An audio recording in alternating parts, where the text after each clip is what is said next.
My son's wife spent 12 years convincing him I was a bitter old drunk who couldn't be trusted around their kids. 12 years. I missed both grandchildren growing up. I missed my own wife's burial without my boy standing beside me at the grave. Then last spring, my little metal fabrication shop got bought out by a German firm for $23 million cash, and I bought a lakefront estate up in Door County, Wisconsin, to spend my last years fishing in peace. 48 hours after I moved in, my son's SUV came rolling up the gravel drive with a U-Haul trailer hitched to the back. His wife stepped out smiling like she'd been invited and said, "Daddy, we're here to help you settle in. The kids need their grandpa now." She had no clue what was waiting behind that smile of mine. What I did to that woman over the next 9 days, she's going to be telling the prison shrink about for the rest of her natural life. If you've ever been written out of your own family by someone who married into it, do me a favor and tap that like button, and tell me down in the comments what state you're watching from. I read them all. The name's Russell. Most folks just call me Russ. I turned 68 back in February. I'd been standing out on my new dock watching a great blue heron pick its way through the cattails when I heard tires on the gravel. 3 minutes earlier, I'd been thinking about whether I should learn to tie my own flies. Now I was watching a black Cadillac Escalade pull up behind a rented U-Haul, and the air in my chest went cold. My son climbed out of the driver's side. 44 years old, and he already moved like a man with a bad back. His hair was thinner than the last photo my sister Maeve had snuck me 3 years ago. He wouldn't look up at the porch. He just stood there with one hand on the door, like a kid who'd been sent up to apologize for breaking a window. Then she got out. My daughter-in-law. Her name doesn't matter, but I'll call her what she is, the wife. She was the same as I remembered her from my wife's funeral. Tight smile. Hair colored the color of a brand new penny. A handbag that cost more than my first truck. She looked up at the house, and I watched her eyes do the thing she always did. That little calculation, where you could practically hear her adding up the square footage and the lot value. And then the back door of the Escalade opened, and 2 kids climbed down. A boy of maybe 10 in a pair of jeans 2 sizes too small, and a girl. The girl was older. 13, 14 maybe. She had a brace on her left wrist and a bruise the color of a thunderstorm running from her temple down into her hairline. She was carrying a small backpack with both arms wrapped around it like it was a baby she was trying to protect. I'd never seen either of them up close in my life. Not once. I came down the porch steps slow. I didn't say a word. The wife came forward with both arms wide like she expected a hug, and I just stopped about 6 feet from her and crossed my arms over my chest. "Daddy," she said, like she hadn't called the police on me at my own wife's wake for being intoxicated and threatening when all I'd done was ask her to take her shoes off the casket bench. "It's been so long. We've missed you so much." What happened to my granddaughter's face? I didn't ask it as a question, I said it flat. The wife's smile twitched at one corner. "Oh, she's such a clumsy thing, isn't she, sweetheart?" She turned to the girl. "Tell Grandpa what you did." The girl looked at me, and I had been on this earth long enough to know what fear looks like when it's been trained into a child. She looked at me the way a dog looks at a stranger's hand. She didn't know yet whether I was going to hit her or feed her. "I fell off my bike," she whispered. I held her eyes 1 beat longer than I should have. Then I looked at my son. He was studying the gravel like it was going to give him a Bible verse. "You got something you want to say to me, boy?" He finally looked up. His eyes were red. He'd been crying in the car, or he was halfway to it now. "Dad, there's been some hard times. The construction business slowed down, and Brielle's school. The kids' schools. We just thought maybe we could stop." I held up my hand. "Where are you living right now?" The wife jumped in before he could open his mouth. "We're between houses, Daddy. It's just a transition. We sold the place in Naperville to right size, and we thought, since you have this big, beautiful home all to yourself." I looked at the U-Haul. I looked at the 4 suitcases already stacked on my driveway. I looked at the boy who had not yet said one single word, who was standing behind his mother with his hand wrapped in the back of her jacket.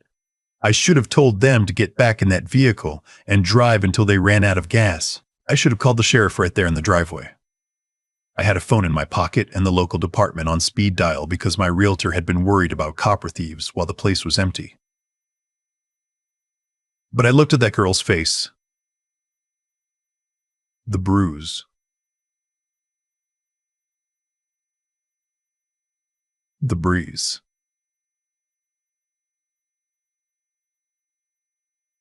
The brace, the way she was holding that backpack. And I thought, I am 68 years old. I have been waiting 12 years to find out what my grandchildren's voices sound like. And I am not going to send that child back into whatever house she just came out of. You can stay one night, I said. One, and I want answers before sundown. The wife clapped her hands together like I'd just agreed to buy her a horse. My son exhaled so hard I thought he might fall over. The girl just looked at me. She didn't smile. She didn't move. She just held my eyes for 1 second longer, and I saw something flicker there that wasn't fear. It was warning. She was trying to tell me something already. I helped them carry the bags in because the boy looked like he'd throw out his back if he tried to lift one. The wife went through my house like a building inspector. She opened the pantry. She opened the wine fridge in the dining room. She picked up a framed picture of my late wife from the credenza, looked at it for half a second, and put it back face down. Daddy, this place is just gorgeous. How many bedrooms upstairs? 4. Oh, perfect. So we'll just take the 3 on the east wing, and the kids can share for tonight if that's easier. No, they each need their own room. It's been so stressful for them. Just give them their own rooms, please, and we'll figure out the rest tomorrow. There is no tomorrow, I said one night. Of course, Daddy. Of course, one night. She was already walking up my stairs. My son lingered at the bottom. He wouldn't look up. I went over to him and stood close enough that he had to either step back or look me in the face. He chose the face, finally. What happened to your daughter? She fell, Dad. She's clumsy. Always has been. Look me in the eye and say that again. His mouth opened. Nothing came out. He blinked twice, and a tear fell off the end of his nose, onto the hardwood floor I'd had refinished the week before. Just one night, Dad. Please. I'll figure something out tomorrow. He turned and went up the stairs after his wife. The boy followed behind him like a duckling. The girl was still in the foyer. She hadn't moved. She was holding that backpack with both arms. I knelt down on one knee, which my knee did not appreciate, and I said as quiet as I could, Honey, what's your name? She stared at me. I haven't seen you since you were a baby. Your daddy never sent me pictures. I know your name from the Christmas card your Aunt Maeve made me one year, but I want to hear you say it yourself. She whispered it. I'm not going to put it in this story because she's a minor, and what was done to her is not for the internet to chew on. I'll just call her my granddaughter. The boy, I'll call my grandson. That's a beautiful name, I told her. Listen, while you're in this house, nobody is going to touch you. You hear me? Nobody. Not your mama, not your daddy, nobody. This house belongs to me, and that's a rule of the house. Her chin started to wobble. She bit it down hard. Grandpa, she whispered. She has my pills. What pills, honey? My pain pills. From the wrist.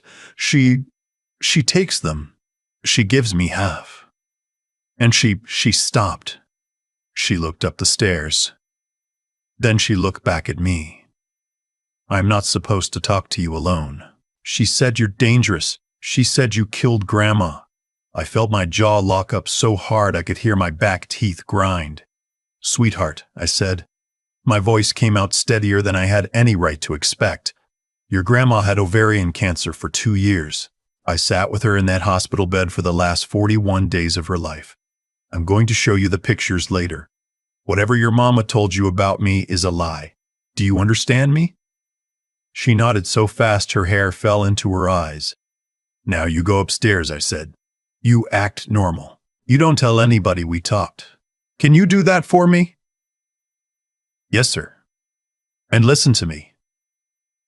If she gives you any pill tonight that isn't from your own bottle, you spit it out. You go to the bathroom and you spit it in the toilet. You hear me? She nodded again. Then she did the thing that almost broke me right there in my own foyer. She reached out, very slow, like she expected to get hit for it, and she touched my hand with 2 fingers, just 2 fingers on the back of my hand. Then she turned and went up the stairs. I went to my office, closed the door, and called my attorney. His name was Marv, and he and I had been friends since 1981 when I was welding railings for his first house. I told him exactly what was sitting upstairs. I told him about the bruise. I told him about the bruise. I told him about the pills. I told him what the girl had said. Russ, call the sheriff. Right now. Tonight. Marv, I want to. But you hear me out. If I call the sheriff tonight, what happens? They come, they take a statement, they maybe take the girl into custody for the night. Then what? CPS puts her back with her parents in 2 days because there's no documented history. My son's got no record. The wife will have her cleaned up and coached by Monday morning. And then they take her somewhere I can never find her again. You know I'm right. He was quiet for a long while. What are you proposing? I'm proposing we build a case. A real one. I want eyes and ears in this house starting tomorrow. I want a private investigator on their financials before lunch. I want to know who's been treating that wrist, and I want to know who's been treating that wrist, and I want to know if there's any paper trail of other injuries, and I want a custody petition drafted and ready to file the second I have enough to make it stick. Russ, listen to yourself. You're talking about keeping a child in a known abusive situation for days while you build paperwork. I'm talking about keeping her here, in my house, where I can put eyes on her every minute. Marv, if I let those people walk out of here tomorrow morning, I will never see that little girl again. You know it and I know it. He sighed. I'll be there at 7 a.m. with the investigator. We will document everything.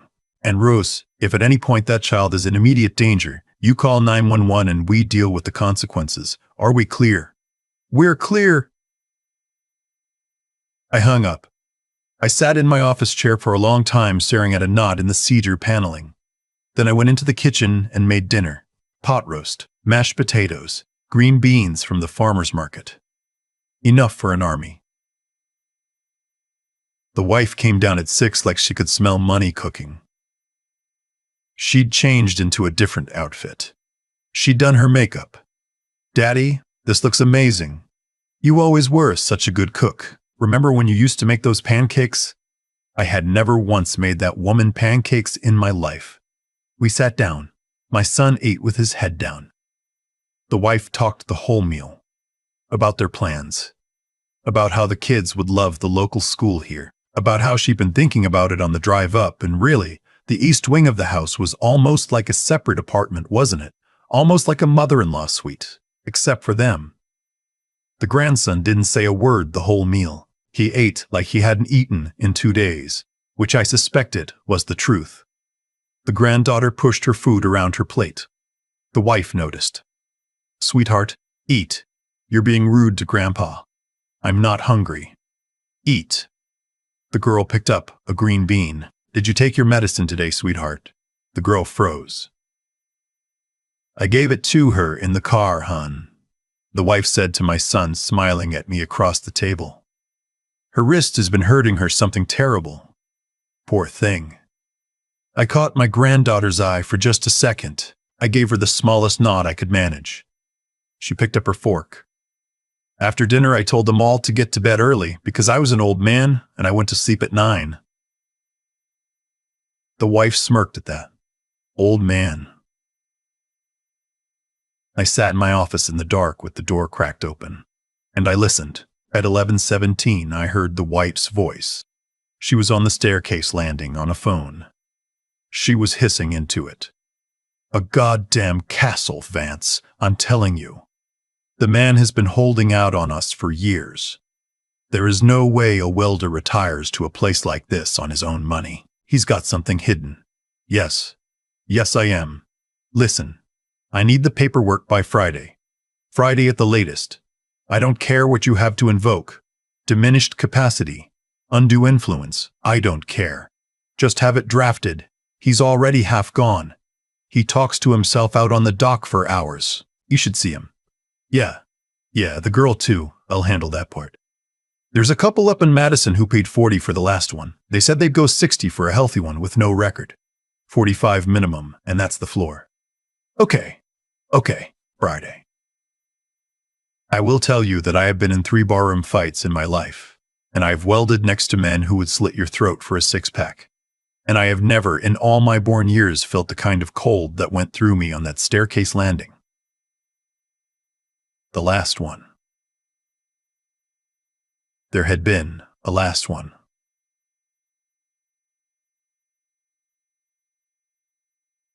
I sat there in the dark and I did not move.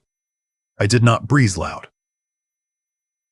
I waited until I heard her go back into the bedroom and click the door shut. Then I went back to my office and I picked up the phone and I called Marv back. Marv, wake up. Call the investigator now. I don't care what time it is. I need to know if my son and his wife have ever had a foster child or an adopted child placed with them. I need to know yesterday. By dawn, I had my answer. 6 years ago, my son and his wife had taken in a foster placement through a private agency in Illinois. A 7-year-old boy. 6 months later, the agency had pulled the placement after the boy turned up at a clinic with 2 cracked ribs and a story about being locked in a closet. The agency had not pursued criminal charges because, and I am quoting the investigator's source here, the placement family agreed to never apply again, and the boy was relocated quietly to avoid lawsuit exposure. The investigator had one more thing. A name. The couple in Madison. It was an unregistered private adoption broker who had been on the FBI's radar for 2 years for trafficking minors through fraudulent home study reports. My daughter-in-law had been planning to sell my granddaughter for $60,000 and tell my son it was a runaway. I did not sleep that night. Not 1 minute. Marv arrived at 7 sharp with the investigator and a court stenographer he had paid out of his own pocket to be there. We set up in my office. By 8:30, we had a sealed affidavit for my granddaughter, recorded with her consent and the consent of a court-appointed minors advocate Marv had pulled in as a favor. She told us everything. The pills. The closet. A burn on her thigh from when she was 11. The wife's threat that if she ever told anyone, they'd send her brother away first. That last part broke her. She cried for a long time in my office, and the minors advocate, a woman named, well, I won't say. She held that girl's hand the whole time. When my granddaughter went back upstairs, I sent her with a cell phone hidden in her sock. It had a panic button programmed to dial Marv, the sheriff, and me all at once. That afternoon, the wife came down to the kitchen and poured herself a glass of my bourbon without asking. She sat at my counter and looked at me with this expression of total triumph. Daddy, let's talk. Let's. I think it's time you considered some long-term planning. You're not a young man.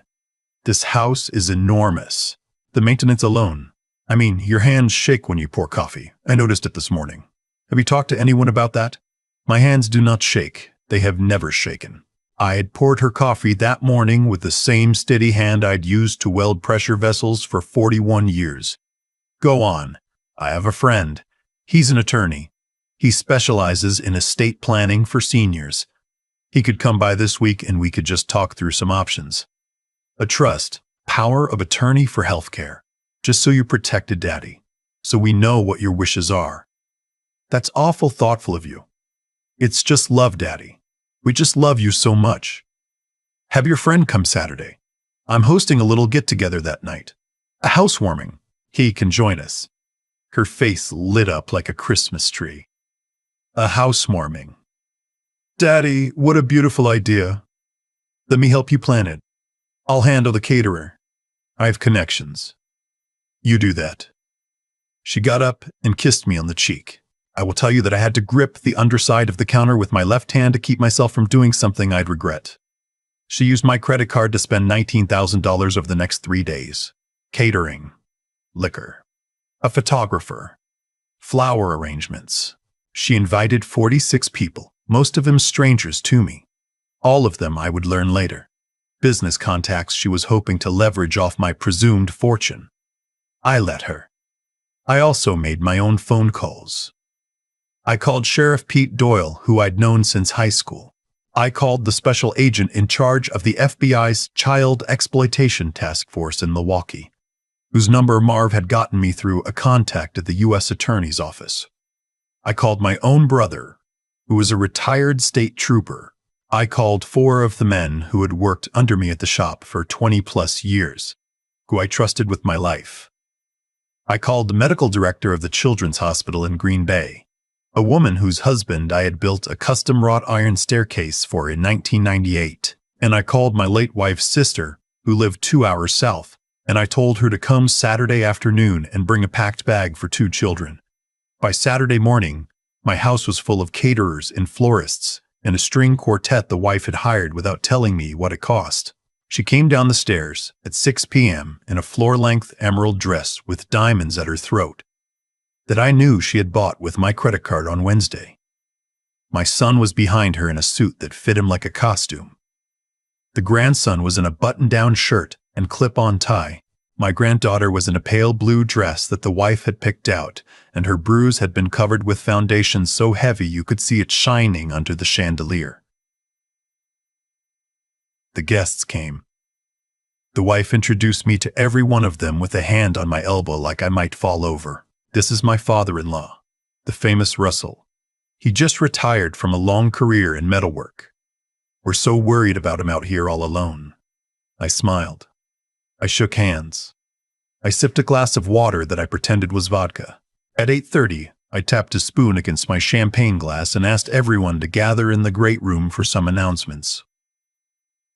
The wife stood beside me, beaming. My son was on her other side. The grandson was sitting on the staircase. My granddaughter was standing near the kitchen door where I'd asked her to be. "Thank you all for coming," I said. "I want to take a moment to talk about family."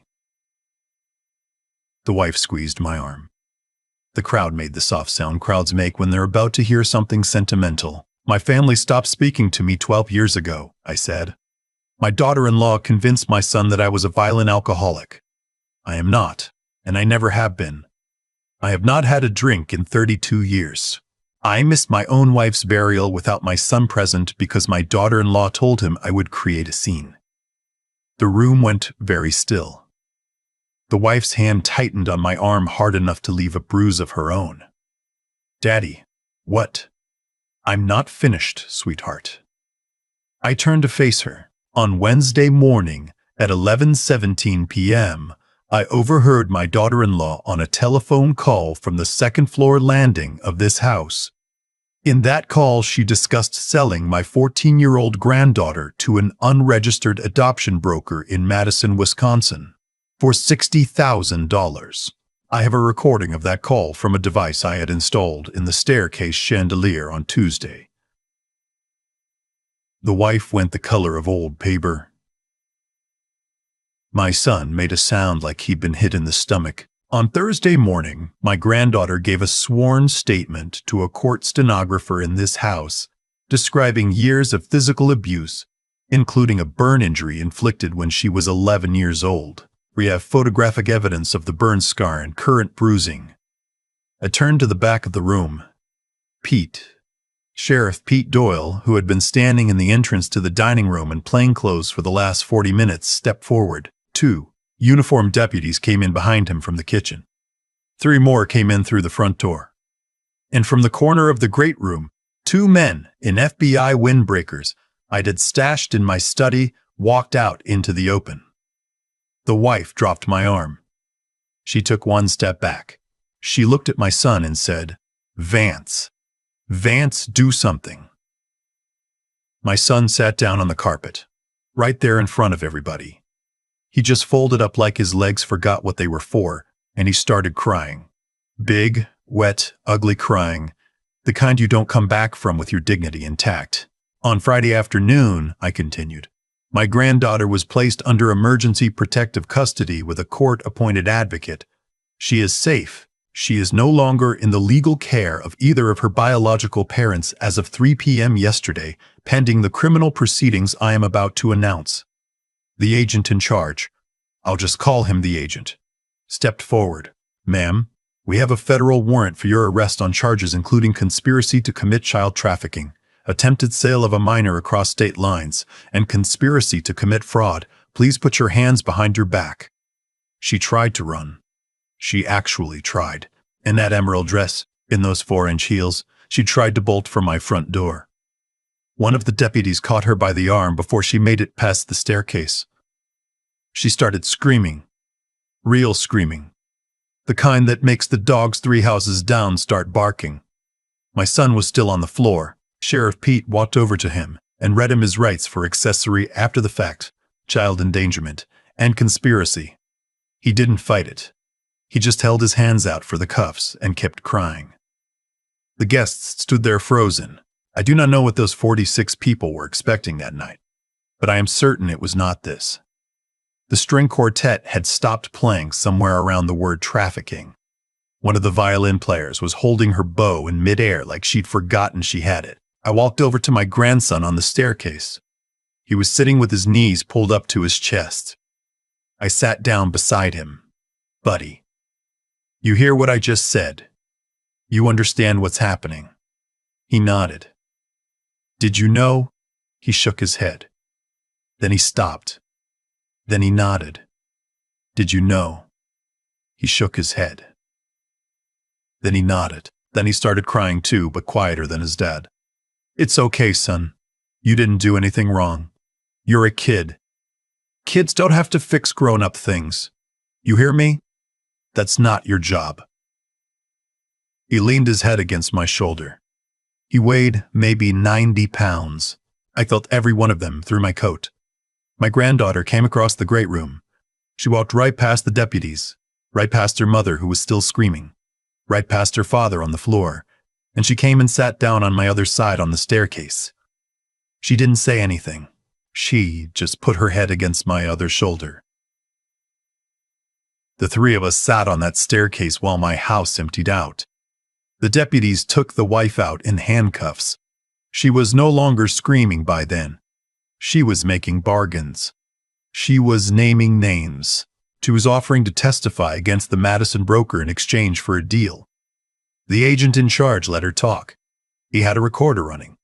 My son was let out separately. He stopped in front of the staircase, and he looked up at his 2 children, and he said, I'm sorry. My granddaughter said nothing. My grandson said nothing. I said, move along, son. You'll have plenty of time to figure out what that word means. He moved along. My sister-in-law arrived an hour later.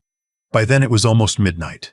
The kids had been moved to my office, which was the quietest room in the house, and a victim's advocate from the county was sitting with them. My sister-in-law came in with her arms open and her face wrecked, and the kids ran to her, and there was the kind of crying in that office that you only hear at funerals. She would take temporary placement of the grandson while we worked out the long-term arrangements. I would have permanent guardianship of both children within 91 days. The grandson would visit me every other weekend and every summer. The granddaughter would live with me. She had asked for that herself. In the affidavit she'd given on Thursday in a voice so small I could barely hear it on the recording. The criminal trial took 14 months. My daughter-in-law took a plea on the trafficking charges in exchange for her testimony against the broker. She got 22 years federal, no parole. The broker and his wife got 31. My son got 8 years on accessory and child endangerment. He'll be out when my grandson is 18. I have not visited him.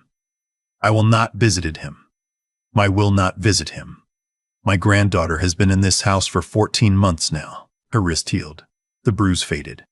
She started seeing a therapist twice a week. She started eating like a teenager. She grew almost 3 inches in the first 6 months because the doctor told me, Kids who are stressed often stop growing, and when the stress lifts, the body remembers what it was supposed to do. She enrolled at the local high school last fall. She made the cross-country team. She also asked me very seriously one night at dinner about 4 months in whether I would teach her to weld. I said, "Honey, are you sure that's what you want to do?" She said, "I want to know how to make something that lasts." So we converted the old boathouse into a small shop. I bought her a TIG welder for her 15th birthday. She is better at it than I was at her age. Her teacher at the high school says she has the steadiest hand of any student he has seen in 20 years. She is taking honors classes. She wants to go to college for mechanical engineering and come back and work with me on what she's calling small commissions, custom railings, memorial sculptures, things that take time and care. My grandson is doing all right too. He lives with my sister-in-law down in Stevens Point. He's playing baseball. He's a quiet kid still, but he laughs now. He laughs out loud when he hits a triple. The first time I heard him do it, at one of his games last June, I had to walk back to my truck and sit for 10 minutes. The lake is quieter than I expected it to be. I thought retirement would feel like nothing. It does not feel like nothing. It feels like the thing I worked 41 years to be able to give to a child who needed it. Folks ask me sometimes whether I think I went too easy on my son. They say I should have let him do 12 years instead of 8. They say I should have refused to ever speak his name again. I tell them this. My son was not a bad child. My son married a predator. He let her hollow him out over 20 years until there was nothing left inside him but the shape she'd squeezed him into. That does not excuse him. He let his daughter be hurt in his own house.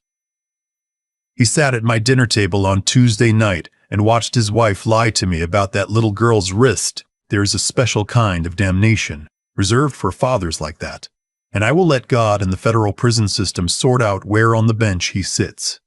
But I gave him a sentence with an end date. I did that on purpose. I did it because my grandson is going to be 24 years old when his father walks out of that prison, and I want my grandson to have the choice, his own choice, not mine, about whether he ever wants to know his father again. I will not make that choice for him. I am his grandfather. I am not his God. As for me, I sit out on this dock most evenings, and I think about the woman who used to sit beside me in the truck on the long drives. I think about what she would say about the granddaughter sleeping upstairs in the room we'd never gotten to use for a child. I think she would say I took too long. I think she would say I should have shown up at their door 10 years ago with a court order and a sheriff. She always was braver than me. But I think she would also say this. She would say, "Russ, you got her in the end. You got her in the end. And she is safe. That counts. That counts, Russ. That counts for a whole lot." If you've stuck with me to the end of this story, do me one favor. If there is a child in your life right now that you suspect is being hurt, your niece, your neighbor's kid, the quiet one at church, don't wait 12 years. Don't wait 12 days. Make the call. Make the call even if you're wrong. Make the call even if it ruins Christmas. Make the call. I waited too long, and the only reason it turned out all right is that I got lucky, and that little girl was brave enough to whisper to me in my own foyer. Hit that like button if you believe me. Subscribe if you want to hear more. And tell me down in the comments, what would you have done differently? Would you have called the sheriff that first night in the driveway? Or would you have built the case the way I did? I read every single one. Until next time. Hold your real family close. The ones who show up. The ones who tell the truth. That's the only family worth the name. I've thought a lot about how it unraveled the way it did, sitting out on this dock with a cup of coffee going cold in my hand. None of what happened to that family was an accident. Every piece of it had a cause, and every cause had a name. My daughter-in-law didn't become what she became overnight.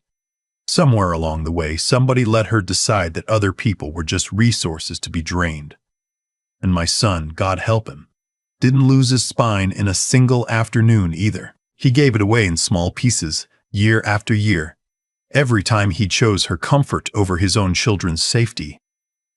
That's the thing about character. You don't lose it in one big crash. You lose it the way a roof loses shingles, one at a time, and you don't notice until the rain comes. I think about Marv calling me at midnight that Wednesday and asking me if I was sure I knew what I was doing. He gave me hell for not picking up the phone right then and dialing the sheriff.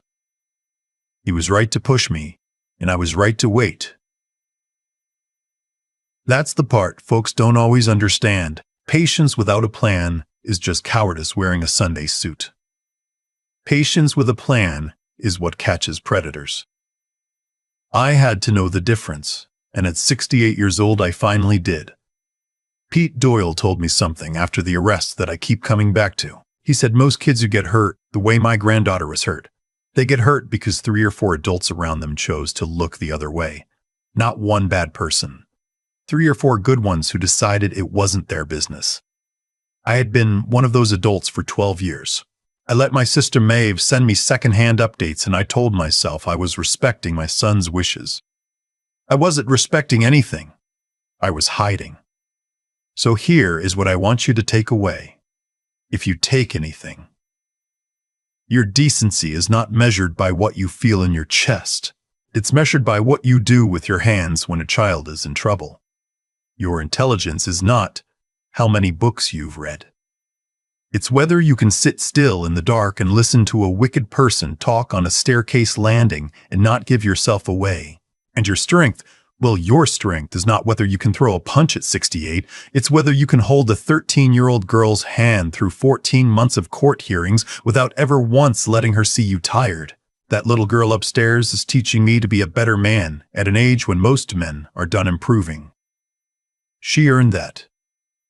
She earned it with 2 fingers on the back of my hand in a foyer, when she was more afraid than any child has a right to be. And she still chose to warn me, if you owe a kid a phone call, make it tonight. Don't wait 12 years like I did. Mine ended all right. Most don't.